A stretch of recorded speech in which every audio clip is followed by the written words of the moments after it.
get them advertised and filled. Then we need to bring the HR, the executive director, here before council so that we can discipline them. We need to do something. So that is my recommendation to tribal council. We can't leave our temporary employees hanging out there with nothing and not being advertised and placed in permanently. Thank you. Tribal council. You heard Chief POOREST tell you this morning about the people having a hard time right now with everything. Energy payments, food, gas for hospital. Now you're talking about over 400 employees here that support families.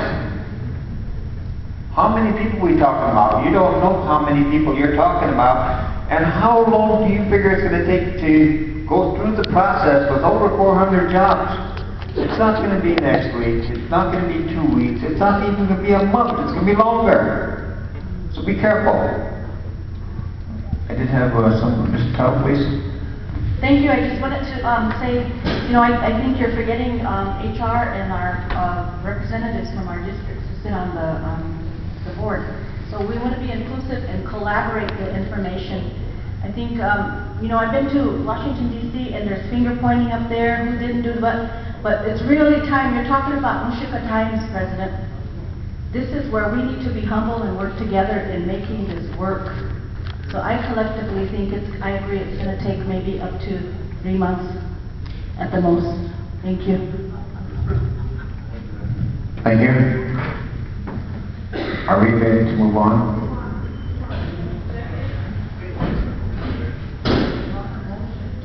There's no second.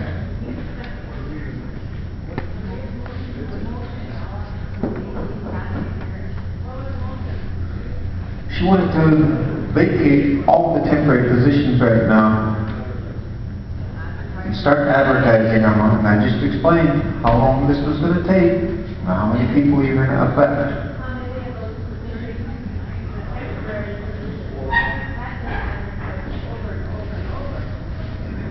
Let's not get into the discussion now. We've got a motion on the floor. Let me clear my motion, Chairman. My motion is to advertise and leave those temporary people alone in those positions. Advertise them within a period of 90 days. And if they're not advertised, then we deal with the HR and the executive board and also the personnel board once and for all. Because we need to do something. We can't leave that hanging there and expect it to happen. It's just going to continue on. Thank you.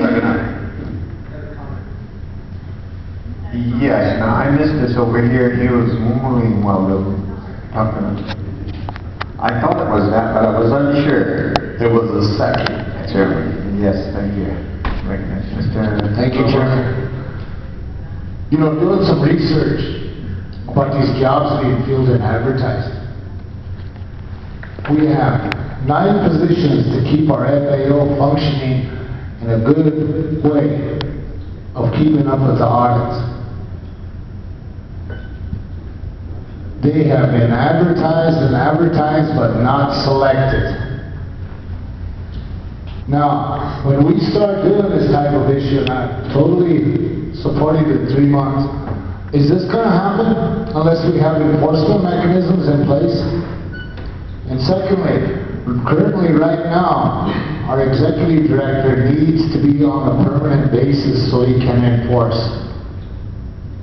So those are 2 options, but you know, if we don't get these positions filled within our FAO, it is detrimental to our accounting and financial accountability on our audits, getting a quality service on our audits.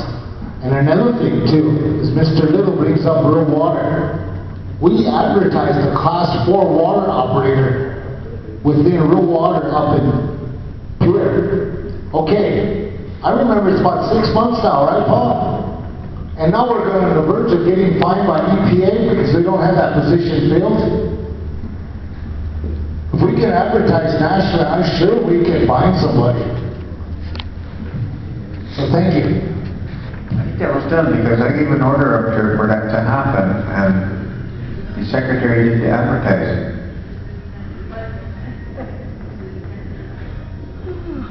I got a motion and a second on the floor, tribal council, the 90 days, I'm sorry, you had your hand up, yes, Sonia? I thought we tabled the issue, the item. And I think that one thing to also keep in mind is that, you know, we can't just blame the HR department. I think one thing that we need to keep in mind is that there's directors out there that sometimes don't want their jobs advertised within their programs. And that's a fact. They're going to make sure that there's temporaries that are going to stay there and be temporary for 19 years on however long we want to keep them in there. But the people out there are smart. You know what they're saying? You council have personal agendas, that's why you're making those permanent.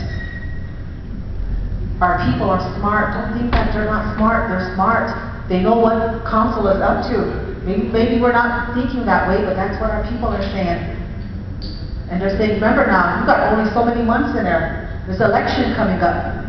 Those are sometimes threats to us as council, but you know, it doesn't matter. It's our people that matter. You should think about that today. I don't mind the 60 days or whatever to advertise, but you know, I said, if you look on our personnel policy procedures manual, there is policies in place that we're supposed to follow. And all of a sudden today, we became the HR department. And I'm really interested in looking at policy procedures that Bernice is working on. I want to see all the changes that have come about in that policy. But for today, we have an ordinance that governs that personnel policy procedures manual. So we need to just move forward, Mr. Chairman. And the tabling motion passed, and let us bring it back. Yes. With some answers. Thank you. I got a motion and a second on the floor here that all temporaries start to be advertised within the next 90 days. And to come back and show a little progress in filling those positions. Our General, Ms. Carlo. Thank you, Mr. Chair. I would like a legal opinion from our attorney. Is that a violation of the personnel policies? Attorney? Council action to implement the hiring system to hire temporaries within the next 90 days and report back to see how many temporary positions were taken care of. So you're asking if you... Ms. Carlo? This motion, okay, so this motion to make these people permanent. No. Advertise? Well, It's only implementing the policy that's already been adopted by this council. They're saying, do it within the next 90 days and report back to us. Yeah, that would be fine, because the temporary employees don't have any job security, so there's not going to be, you know, grievances and all that kind of thing, so it's totally fine. Can I add a comment about the personnel policies? Yes. Okay, so the personnel policies are done except for the attachment, so they'll be in your boxes here in the next day or so. But, you know, what I heard on those days when the finance was meeting was that there wasn't enough enforcement. And so what I hear saying here is right, that the executive director is the only person that's over all of those program directors. So, you know, it's the council's call to make to figure that out, but something does need to be figured out in that respect. Thank you. Got a motion on the floor. Secretary to call for your vote to start hiring those vacant positions to implement the ordinance. 90 days.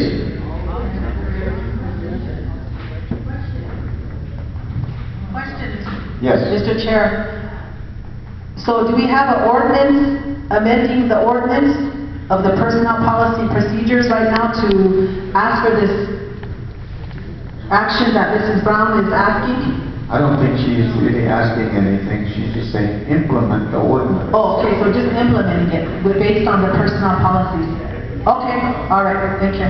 Secretary to call for your vote.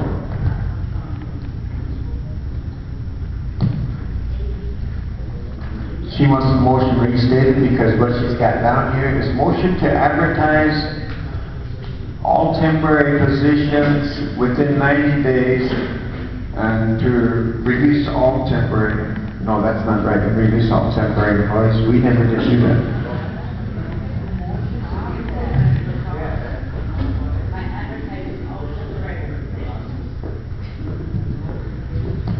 To advertise all temporary positions in 90 days. Thank you. Secretary, call for a vote. James Toby Bigboy. Yes. Debbie Bluebird. Ruth Brown. Ella Giancarlo. Yes. James Cross. Craig Dillon. Kathy Janice. Valerie Kinsmall Janice. Sonia Wilhall Weston. Yes. Paul Little. Yes. Elaine Martinez. Yes. Jim Meek. Yes. Irving Provost. Yes. Robin Tapia. Yes. Beverly Tuttle. Yes. Austin Watkins. Troy Scott Weston. Yes. Kevin Gilbert Steele. Yes.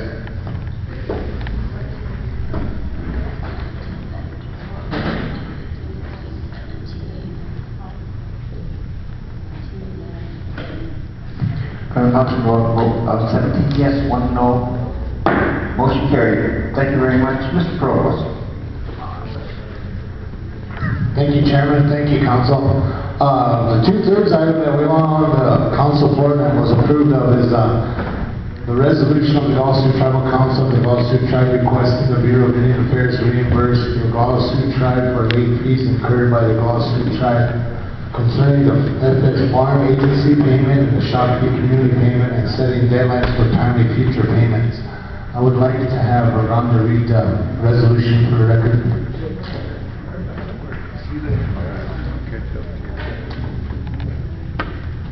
Hello. Resolution of the Oglala Sioux Tribal Council of the Oglala Sioux Tribe and Unincorporated Tribe. Resolution of the Oglala Sioux Tribal Council of the Oglala Sioux Tribe requesting that Bureau of Indian Affairs reimburse the Oglala Sioux Tribe for late fees incurred by the Oglala Sioux Tribe concerning the farm agency payment and the Shakopee community payment and setting deadlines for timely future payments. Whereas the Tribal Constitution authorizes the Tribal Council in Article 4, Section 1T to delegate to subordinate boards or officers or to cooperative associations which are open to all members of the tribe any of the foregoing powers, reserving the right to review any action taken by virtue of such delegated power. And whereas